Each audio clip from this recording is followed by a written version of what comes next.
weekdays on the scene at 11. Deal. Finally, Bush and Gore agree to 4 debates. Tonight, details on where and when. Firestorm, a new call for criminal charges against Ford and Firestone in the place where some say this crisis began. In depth, the world comes to Sydney for the Olympics. Tonight, the American vowing to become the fastest woman on Earth. And Home of the Brave, an American hero gives his life to save a fellow soldier. Tonight, his widow returns to Normandy to meet the man who survived. From NBC News World Headquarters in New York, this is NBC Nightly News with Tom Brokaw. Substituting tonight, Brian Williams. Good evening. They have agreed to disagree, and they're going to do it 4 times. The Bush and Gore campaigns have cut a deal for a series of debates. After weeks of arguments and counter-arguments and false starts, it turns out both campaigns are going to accept, after all, the debates that were suggested by that commission set up to do just that. We get details tonight from NBC News correspondent David Gregory, who is traveling with the Bush campaign in Pomona, California. David, good evening to you. Good evening to you, Brian. The question tonight, why the turnaround? Well, senior Bush advisors say the debate had become a huge distraction. And with his campaign sorely in need of a boost, it was time for Governor Bush to send a clear message that indeed he does want to go toe-to-toe with Al Gore. Meeting in Washington today, officials from both campaigns agreed to 4 debates to be sponsored by the Presidential Debate Commission. The first, October 3rd, at the University of Massachusetts in Boston. The second, October 5th, a vice presidential face-off at Center College in Danville, Kentucky. The third, October 11th, a presidential debate at Wake Forest University in North Carolina. And the final session, October 17th, at Washington University in St. Louis. Each debate runs 90 minutes, but still to be decided, the format, including sources say the staging and use of podiums. That's paramount to Governor Bush. He's criticized past commission debates as too restrictive, too prone to one-liners. The governor is very eager to debate. He's looking forward to a free-flowing, substantive, real and genuine discussion of all the issues. This is good because the American people want to hear from these people in formal settings. Tonight's breakthrough, despite the still unsolved mystery of how secret debate preparation material, including a videotape that shows Governor Bush in a mock debate, fell into the hands of a top aide to Al Gore. The FBI is investigating tonight, and Bush officials said late today that they have no idea how or even if campaign security was breached. Brian? David Gregory with the Bush campaign in California tonight for us. Thank you. We learned today this summer of long delays and great discontent for air travelers is about to get worse, and Congress has never been angrier at what is happening to passengers. Here's NBC's Robert Hager. At the end of the absolute all-time worst summer ever for air travel delays, the Senate demands to know, is there an end in sight? John McCain and others. We've seen this problem compound and compound and compound. This has been the most difficult and frustrating time in the 35 years that I've been a regular airline passenger. But the key government investigator, following aviation for decades, says delays will be even worse in future years. He's Kenneth Meade. We need to face the facts about what the capacity limits are. Meade says better traffic control equipment gradually coming online just can't help that much. Says the biggest problem is that airlines are simply scheduling way more flights at peak hours than airports or airlanes can handle. All these planes in the air, you have to have a place to put them. And as though on cue, 3 to 4 hour delays flying into San Francisco today, 2-hour delays into New York LaGuardia, hour-long delays at Chicago O'Hare. And it's always something. Sometimes it's weather, sometimes it's traffic, sometimes it's repairs, but it's constant, whatever it is. We had 8 individuals coming in. 5 of them could not make it due to the fact that the flights were either canceled or delayed. And senators heard something frightening, that congestion could also be compromising safety. Controller errors up 23% since 1996. Close calls on runways up 39% this year alone. Airlines are defensive. They say the public's demanding more flights at peak hours, and it's the government's job to figure out a way to handle them. Delta's chief Leo Mullen. This is America. There's enough room out there for us to run an aviation system that serves the traveling public. But senators argue the system's reached its limit. If you go beyond that, you are now in a risk zone. And the more you go beyond that, you're incurring additional risk, additional delays, and additional problems.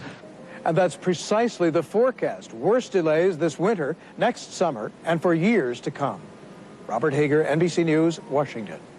And a development tonight in what has become the consuming public safety issue on the American road these days, the faulty Firestone tires on Ford Explorers. Of course, it turns out it's not just a problem here. There is one country where they've been demanding answers for months, and now they're taking legal action. NBC's Jim Avila tonight on the firestorm in Venezuela. It's a stunning sight.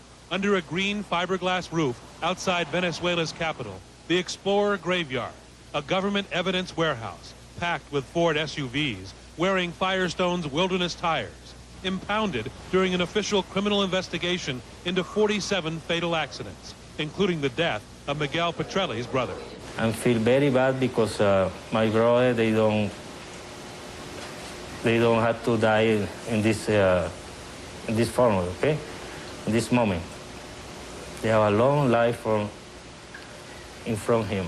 Parked in the government garage, Exhibit A in the death of his brother Ernesto and friend Ivan, killed in an Explorer rollover after what authorities here contend was a tread separation blowout. Only what I look for is for they don't sell more, okay, this car, because it's very dangerous.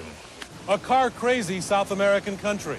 One of every 11 Venezuelans owns one, and they like them big, SUVs, because Venezuela is blessed with oil. Gasoline costs only 38 cents a gallon here. One more number. The death rate is higher, too.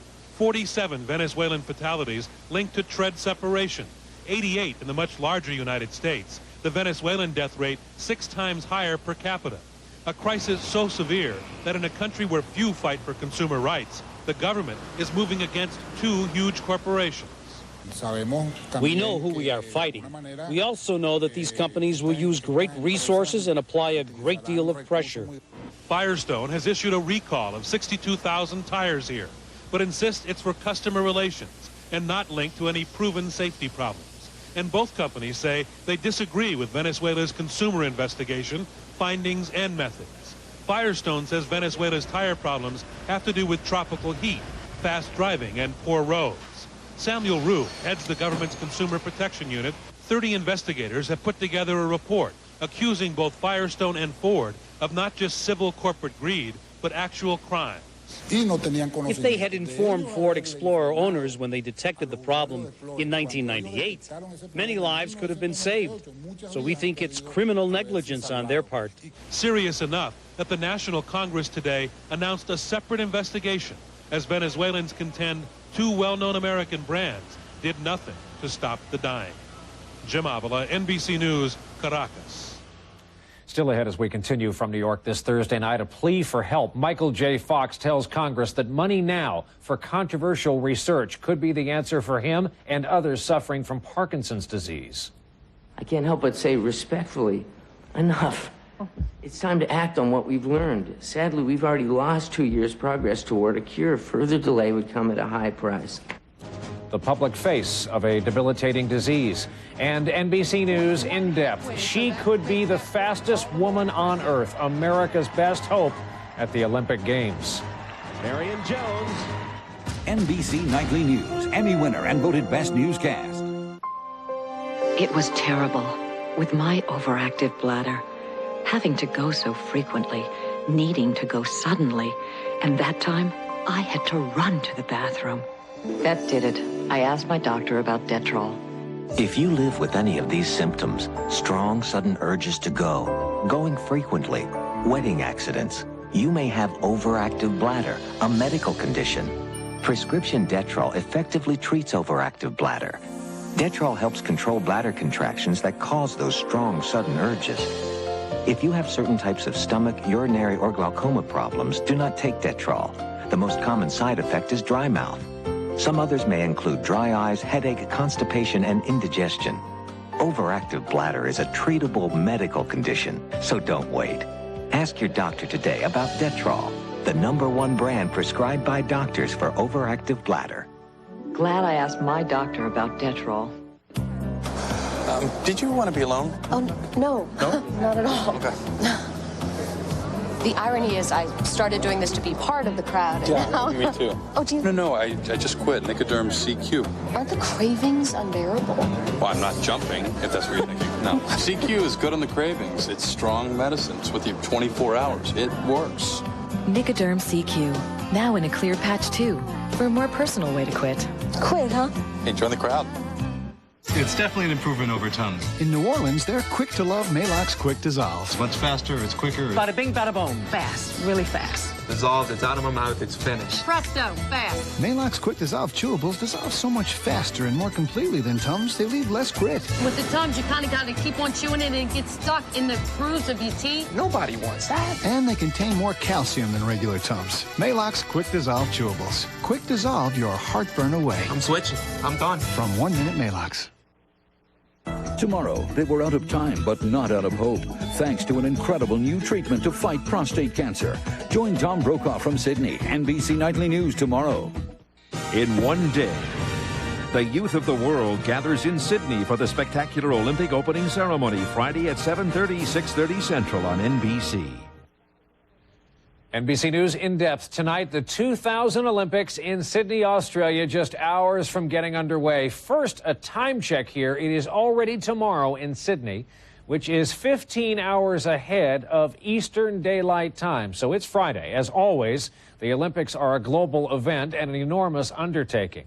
There are more than 10,000 athletes from almost 200 countries taking part in the Games. They will compete in 300 different events at 38 different venues.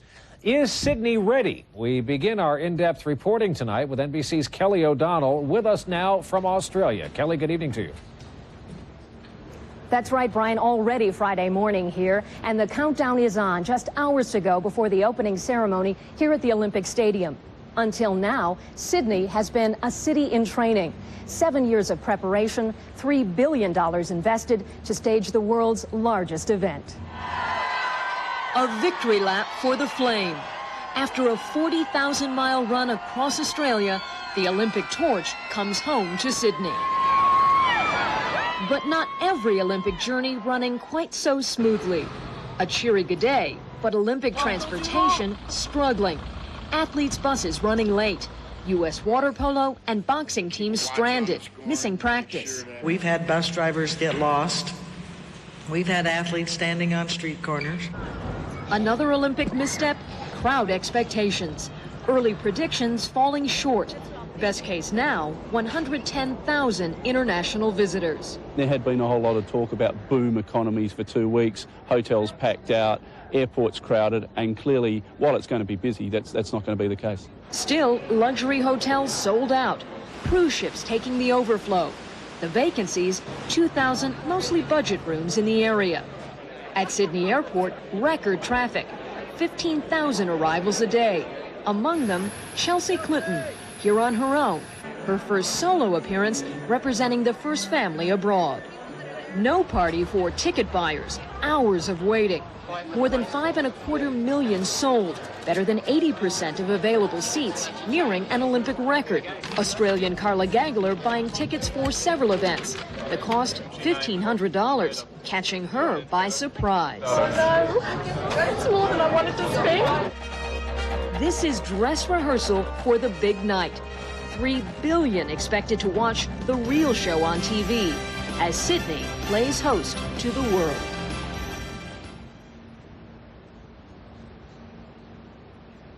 At the opening ceremony, the flag bearer chosen for the U.S. team, Cliff Meidel.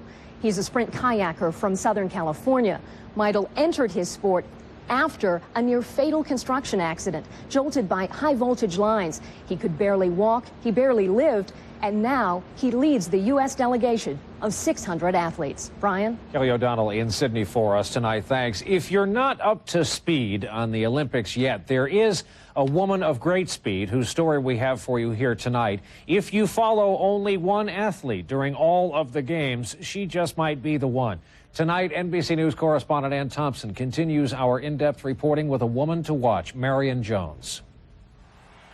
Her Olympic dream, audacious. trying to win not 1 gold medal or even 2 or 3, but 5. Marion Jones believes she can do what no sprinter, man or woman, has ever done. Mostly when I'm in a race, I don't really hear the crowd or anything, and I don't hear, it's just everything in my lane to that finish line. It goes by like that. It's like a blink of an eye. Over 9 days, she'll compete in the 100 meters, 200 meters, 2 relays, and the long jump, keeping a promise she made at 8 years old after watching the '84 Olympics. I went to my room and closed the door and wrote on my chalkboard that I wanted to be an Olympic champion.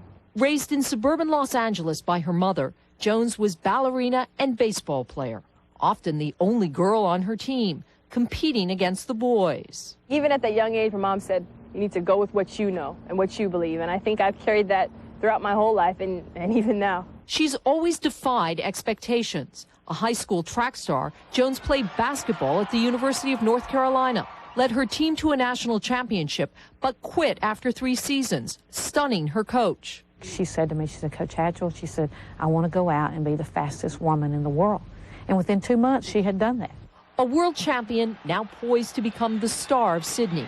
Already the face of the games on magazine covers and the mouth of a hit series of TV commercials. All right, suckers, ears up, minds open. Mrs. Jones is transmitting. Pushing equal pay, education, and nonviolence. We need more role models. The more, the better. Can you dig it? In real life, Mrs. Jones is Mrs. Hunter, married to fellow Olympian C.J. Hunter, a shot putter forced to withdraw this week because of a knee injury. Once hoping to come home a gold medal couple, their efforts now focus on her. Marion is doing what she's doing now for women's sport, and the image that she projects is tremendous, and the role model she is for young children. A role model for girls and boys. At 24, compared not just with women Olympians, but the most celebrated men, Jesse Owens, Carl Lewis, and that other MJ from North Carolina, Michael Jordan. Are you the best athlete in the world? Oh, I don't know if I could say that, but I definitely am. I'm one of the best. I'll keep it at that. I'm really good at what I do. I don't know if I can go out there and beat Tiger, but I don't know if he can come out here and beat me on the track either. Marion Jones now sprinting toward her own chapter in sports history and digging it. Ann Thompson, NBC News, New York. We're back with our Lifeline report tonight right after this. So what's on for today? Boss wants you, me, and Charlie to take the new Silverado and move them bales. Is that Charlie? Chevy's Silverado has the most powerful V8 of any 4x4 pickup. Then we gotta water the herd. 300 horses make it more powerful. If there's any daylight left, we'll take Norm up to see the ladies. More powerful than Ford and Dodge. That's why it's the truck. Silverado from Chevy. Well, guess that's enough for today.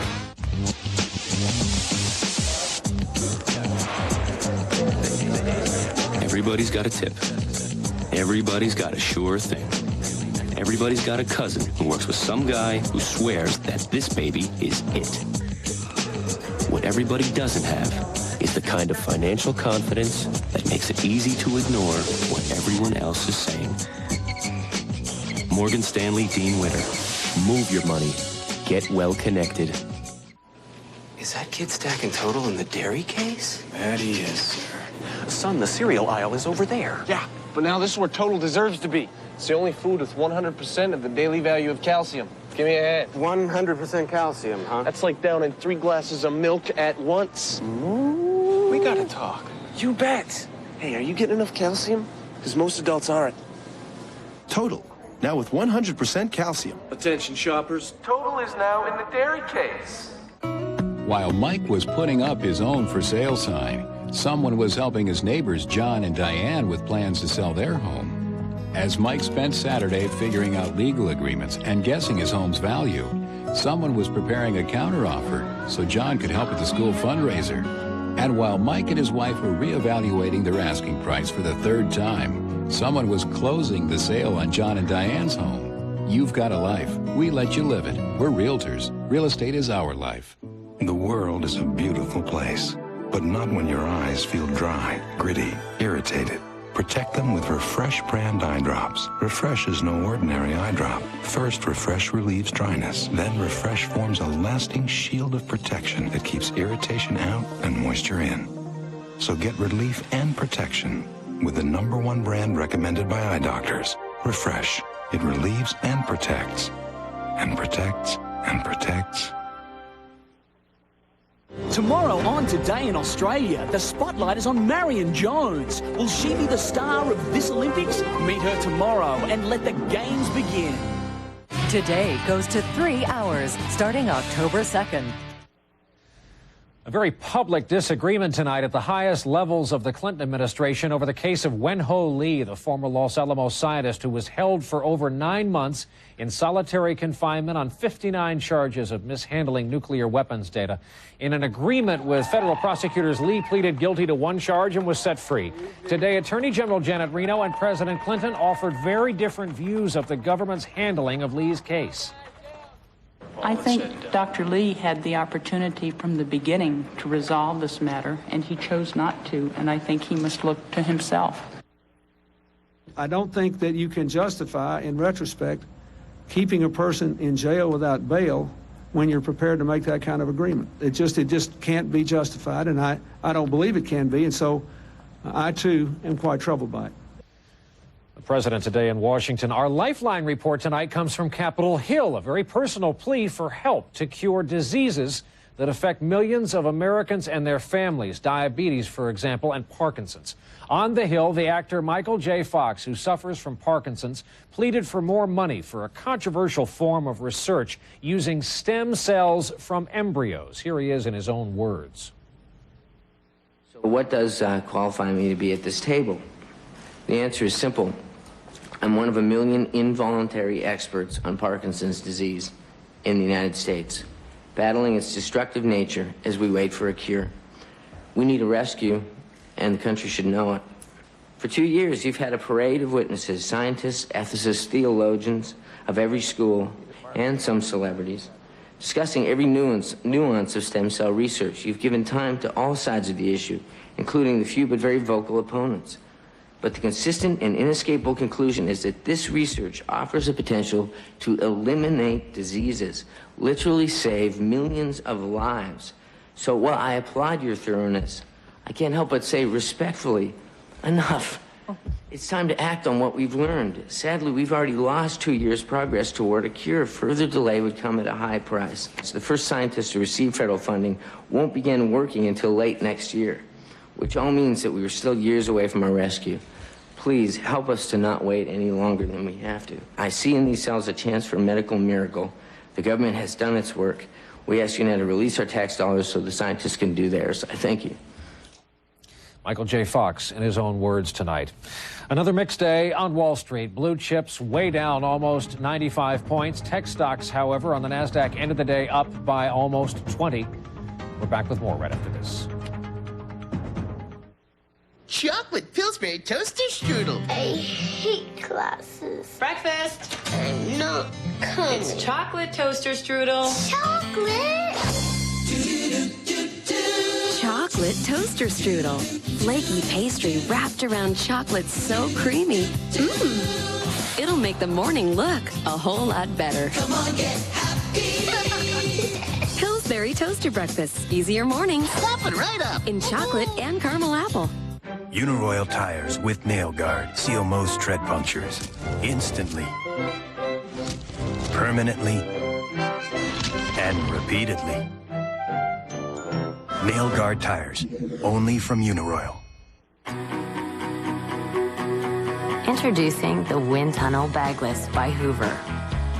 It picks up more dirt than any other upright. Wind tunnel technology for clean, bagless for convenience. And with the powered hand tool, it's more than just easy. It's also quite powerful. Perhaps the world's best vacuum. A significant discovery in eye health may be lutein, a nutrient found in these healthy foods. Now Centrum has the only leading multivitamins with lutein to help maintain your precious sight. Centrum Silver, now more complete with lutein. I should use Preparation H. Cool it fast with Preparation H Cooling Gel. Cools on contact for fast relief. Preparation H Cooling Gel cools on contact. Ouch! Pain again? I thought your dentist said brush with Sensodyne every day. I stopped when the pain stopped. Keep using it. It keeps working. Sensodyne every day. Now try new Sensodyne Tartar Control Plus Whitening every day. This guy comes in, eats a taco salad, and gets heartburn. So I give him Tums. He says now he only puts good stuff in his body because his body's a temple. A temple. So I say Tums is good stuff. It's so safe, doctors recommend it for pregnant women, and there's nothing faster. Nothing. So he takes it. Tums knocks out heartburn fast with natural, healthy calcium. None of these can give you that. Then he orders a banana split. So I say, I guess the temple is feeling a little better now, huh? Just ahead at 6, a baby is found abandoned, and with few clues to its identity, police are asking for the public's help finding the parents. We'll tell you how you can help. And we'll have a user-friendly guide to the Summer Olympics that begin tomorrow, and a live report from Australia, where it's already tomorrow. The news is next. Finally, tonight's Home of the Brave report about a woman's trip back to Normandy to answer battlefield questions that are 50 years old. Here's NBC's Ron Allen. You're very special. On her first visit to Normandy, Paula Guidry, now 76, finally sees where her first husband gave his life. Sergeant John Ray, a paratrooper with the 82nd Airborne Division, never returned home to his new bride in 1944. It was just heartbreaking. But I think there was a little bit of anger because he had said he would come back. And he didn't. For more than half a century, Guidry never knew the details of her husband's final moments until she met this man, Ken Russell, now helping her retrace those last steps. Russell parachuted with Guidry's husband into Normandy the night of June 6, 1944. 12,000 U.S. soldiers leading the D-Day invasion to drive Hitler from Europe. I said to myself, oh my God, they're jumping us into hell. Heavy fire from below, the Americans falling into chaos. Russell crashes onto the roof of a church. His chute tangles around a steeple. Sergeant Ray then lands here near the church. A Nazi soldier comes around the corner and shoots Ray in the stomach. The soldier then turns away to kill Russell, still trapped by his parachute. But before he dies, on the ground, Ray takes out a pistol and shoots the German soldier in the back of the head. He saved your life. Well, yes, I'm sure he did. Today, at that same church, Russell finally got his chance to explain it all to Guidry. I've seen the actual place. The details add to the memories held in 333 letters Guidry's husband sent her, the last one dated the day he died. Memories that faded through the decades until she began rereading the letters a few years ago, the start of a journey that led her to Normandy. I was just able to look at that cross with his name on it and even touch it, and you just know that he was right there. And now, with a new friend to lean on, learning what happened to the man she loved, for whom she waited so long, but who never came home. Ron Allen, NBC News, Normandy. That is Nightly News for this Thursday evening. I hope to see you later this evening for the news on MSNBC, on cable at 9, and again on CNBC each evening at 10 o'clock. Tom Brokaw's with you from Sydney tomorrow night. I'm Brian Williams, reporting tonight from New York. Good night, everyone.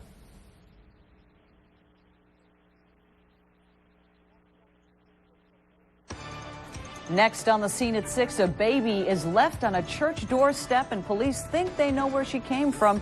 Next, new developments in the investigation and how you can help. A group of Robertson County middle school students had to be rushed to the hospital today. I'm Dorinda Carter. I'll tell you why in a live report. Also, he used to prefer pigskin. Now he likes to bake bread. Meet this pro boy turned doughboy. Plus, we begin our live Olympic coverage from Sydney. All on the scene at 6 right now. You're watching Channel 4 News with Demetria Kalatimos and Dan Miller, Bill Hall, and Rudy Kalis. Good evening and welcome to the scene at 6. And we begin tonight with breaking developments in the case of a toddler left abandoned on the steps of a Nashville church. Tonight, Metro Police have contacted the baby's father and grandmother but their search still continues for the mother who left the little girl on the church steps. The story tonight from Jim